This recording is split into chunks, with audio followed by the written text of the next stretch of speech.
Hello नमस्कार, Shri Shyam classes के YouTube channel पर आप सभी का स्वागत है। आज हम डिस्कस करेंगे ह्यूमन रिप्रोडक्शन चैप्टर के एमसीक्यू, डीपीपी और पीवाईक्यू। आपके AIIMS, RUHS, UT exam, lab assistant, board exam, जो भी आप कॉम्पिटिटिव एग्जाम की तैयारी कर रहे हो, नीट की, मेडिकल फील्ड की, जो भी आपके इस चैप्टर के एमसीक्यू वेरी वेरी इंपॉर्टेंट होने वाले हैं। चैनल को लाइक और सब्सक्राइब करना ना भूलिए।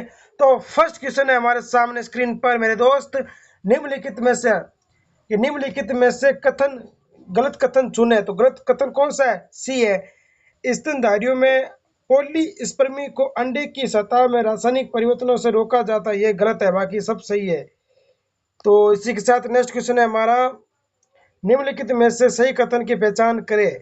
निम्नलिखित में से सही कथन की पहचान करें, हमें इससे सही कथन चुनना है। तो सही कथन कौन सा है? आपका डी, मासिक धर्म चक्र के इवोल्यूशन के बाद के चरण के दौरान प्रोजेस्टेरोन का स्तर अधिक होता है। यानी कि जो मेंस्ट्रुअल साइकिल होता है उसके इवोल्यूशन के बाद चरम चरण के दौरान प्रोजेस्टेरोन जो होता है ना, हार्मोन जो फीमेल में देखने को मिलता है, उसका स्तर अधिक हो जाता है। आपका राइट आंसर हो जाएगा डी। इसी के साथ नेक्स्ट क्वेश्चन है पुरुष प्रजनन, यानी कि पुरुष प्रजनन की बात चल रही है, मेल की प्रणाली के संदर्भ में निम्नलिखित संरचनाओं में से बेजोड़ है, यानी कि मिला हुआ नहीं है। तो आपका राइट आंसर हो जाएगा डी, यानी कि सहयोग भूमि। ये भाई एनसीईआरटी में ही नहीं कहीं, बाकी जाल वर्षण, अधिवर्षण, वास इवरेंटिया है। और इसी के साथ नेक्स्ट क्वेश्चन है, सेमिनल प्लाज्मा वीर्य का तरल भाग द्वारा योगदान दिया जाता है। सेमिनल प्लाज्मा जो वीर्य में पाया जाता है, तरल भाग योगदान दिया जाता है। तो आपका राइट आंसर हो जाएगा बी, यानी कि फर्स्ट भी होगा, सेकंड भी होगा और थर्ड भी होगा। इसी के साथ नेक्स्ट क्वेश्चन है, शुक्राणुकरण। शुक्राणुकरण, शुक्राणुओं के निकलने की प्रक्रिया क्या कहलाती है? ये आपके इंपॉर्टेंट है, आपके आरएचएस यूटी में आ सकता है। तो इसका राइट आंसर हो जाएगा वीर्य उत्पादक नलिका। इसका इंग्लिश में देखें तो इसका इंग्लिश में टर्म आपका हो जाएगा सेमिनिफेरस ट्यूब्यूल। इसी के साथ नेक्स्ट क्वेश्चन है हमारा, 7वां क्वेश्चन आ गया, सॉरी। परिपक्व ग्राफिन फॉलिकल आमतौर पर एक स्वस्थ महिला के अंडाशय में लगभग इस समय मौजूद होता है। तो इसका राइट आंसर हो जाएगा आपका ए, यानी कि मासिक धर्म चक्र के 5 से 8 दिन है। और इसी के साथ आपका, अच्छा ये 6 भी है, सॉरी, हाँ।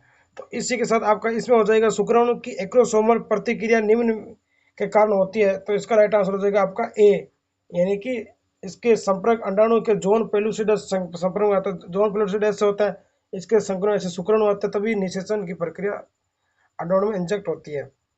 नेक्स्ट क्वेश्चन है आपका एट क्वेश्चन, 8वां क्वेश्चन आपका, निम्नलिखित में से कौन सी पुरुष सहायक ग्रंथि नहीं है? आपको पूछ रहा है नहीं, पुरुष की सहायक ग्रंथि कौन सी नहीं है? तो आपकी है तुम्बिका। तुम्बिका किस में पाई जाती है? तुम्बिका पाई जाती है महिला के फेलोपियन ट्यूब में, जहाँ पर निषेचन होता है। तो ये सही गलती नहीं है। और नेक्स्ट क्वेश्चन है आपका 9th, शुक्राणु। शुक्राणु जनन की प्रक्रिया द्वारा शुक्राणु के उत्पादन करने के लिए शुक्राणु जन विभाजन से गुजरते हैं, उपयुक्त संदर्भ में सही विकल्प चुने। तो आपका राइट आंसर हो जाएगा इसमें सी, यानी कि द्वितीयक शुक्राणु कोशिका के 23 गुणसूत्र और वे ही द्वितीयक अर्धसूत्री विभाजन से गुजरते हैं। तो आपका राइट आंसर हो जाएगा सी। इसी के साथ 10 का क्वेश्चन आपका, ये देखो, इस क्वेश्चन से आपको अनेक क्वेश्चन आपके सोल्व हो जाएंगे, यानी कि हो जाएंगे पूरा। देखो, शुक्राणु के निम्नलिखित भागों और उनके कार्यों का मिलान करें और सही विकल्प चुने। देखो क्या कहता है, बी, एक हो जाएगा आपका राइट आंसर हो जाएगा बी, कहीं है ऊपर। तो इसी के साथ ही आपका इसका राइट आंसर हो जाएगा बी। देखो इसमें क्या होगा, देखो जो सिर होता है स्पर्म का, वो सिर आपके 4th क्वेश्चन में मिल जाएगा, यानी कि जेनेटिक्स मटेरियल मिल जाएगा। और बी हो जाएगा आपके 3rd, यानी कि एनर्जी। और एक्रोसोम हो जाएगा आपका, सी का हो जाएगा आपका 1st, यानी कि एंजाइम पाया जाता है हमारे स्पर्म में। और पूंछ होती है शुक्राणु को गतिशील प्रदान करने में। तो इसी के साथ आपका नेक्स्ट क्वेश्चन है, निम्नलिखित में से किसमें 23 गुणसूत्र होते हैं? देखो आपके बोर्ड एग्जाम में पूछा गया है, राजस्थान में 23 गुणसूत्र किसमें होते हैं? तो 23 गुणसूत्र होते हैं द्वितीयक अंडाणु, यानी कि सेकेंडरी अंडाणु, उस साइड, आप अंडाणु को कहते हैं उस साइड, ठीक है। इसी के साथ नेक्स्ट क्वेश्चन है, निम्नलिखित का मिलान करें और सही विकल्प चुना, हमें सही विकल्प चुनना है। तो इसमें आपका राइट आंसर हो जाएगा बी। बी देखो, आपका राइट आंसर हो जाएगा, देखो फर्स्ट जाएगा 3 में, और बी जाएगा 4 और सी जाएगा सेकंड में। आप मिलान कर लेना, आपको पीडीएफ सेंड कर दूंगा मैं। इसी के साथ नेक्स्ट क्वेश्चन है, निम्नलिखित में से कौन सा हार्मोन मानव नाल द्वारा स्रावित नहीं होता। आपको एक क्वेश्चन क्या पूछ रहा है, नहीं होता। ऐसे क्वेश्चन आपको आपको सोचने पर मजबूर करेंगे। तो इसका राइट आंसर हो जाएगा आपका डी, यानी कि LH आपका राइट आंसर हो जाएगा, जो मानव नाल द्वारा सिक्रेशन नहीं होता। इसी के साथ नेक्स्ट क्वेश्चन है आज का, शुक्राणु शुक्रवाहिका शुक्र पुट्टिका से वाहिनी प्राप्त करती है और मूत्र मार्ग से खुलती है। तो इसका राइट आंसर हो जाएगा बी, यानी कि स्खलन स्खलन वाहिनी आपका राइट आंसर हो जाएगा। और इसी के साथ नेक्स्ट क्वेश्चन है आपका 15वां, यूरेथ्रल मीटर का तात्पर्य क्या है। यूरेथ्रल मीटर का तात्पर्य क्या है, आपका हो जाएगा सी, मूत्र जननांग वाहिनी का बाहरी उद्राटन, यानी कि जो यूरेथ्रल मीटर होता है वो यूरिन को बाहर की ओर निकालता है। और इसी के साथ नेक्स्ट क्वेश्चन है, मोरूला मोरूला एक विकासात्मक चरण है। मोरूला तो किसका एक विकासात्मक चरण है, यानी कि डेवलपमेंट फेज है। तो इसका राइट आंसर हो जाएगा आपका ए, युग्मनज, यानी कि जाइगोट और ब्लास्टोम इसके बीच की योजक कड़ी है आपका मोरूला। और इसी के साथ नेक्स्ट है, इवोल्यूशन के समय डिब का झिल्लीदार आवरण होता है। डिब का झिल्लीदार आवरण कौन सा होता है, तो डिब का झिल्लीदार आवरण होता है आपका कोरोना रेडिएटा। कोरोना रेडिएटा आपका राइट आंसर हो जाएगा।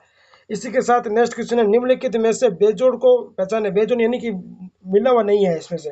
तो आपका राइट आंसर हो जाएगा फर्स्ट ही हो जाएगा, लघु प्रकोष्ठ। ये आपके जननांग के भाग है, यानी कि फीमेल की इंटरनल ऑर्गन जो होता है वजाइना के, उसके भाग है, नहीं है, ठीक है। इसी के साथ एक मानव प्राथमिक शुक्राणु कोशिका में कितने ऑटोसोम पूछ रहा है आपको, इस क्वेश्चन में ऑटोसोम पूछ रहा है आपको। तो ऑटोसोम आपका हो जाएगा बी।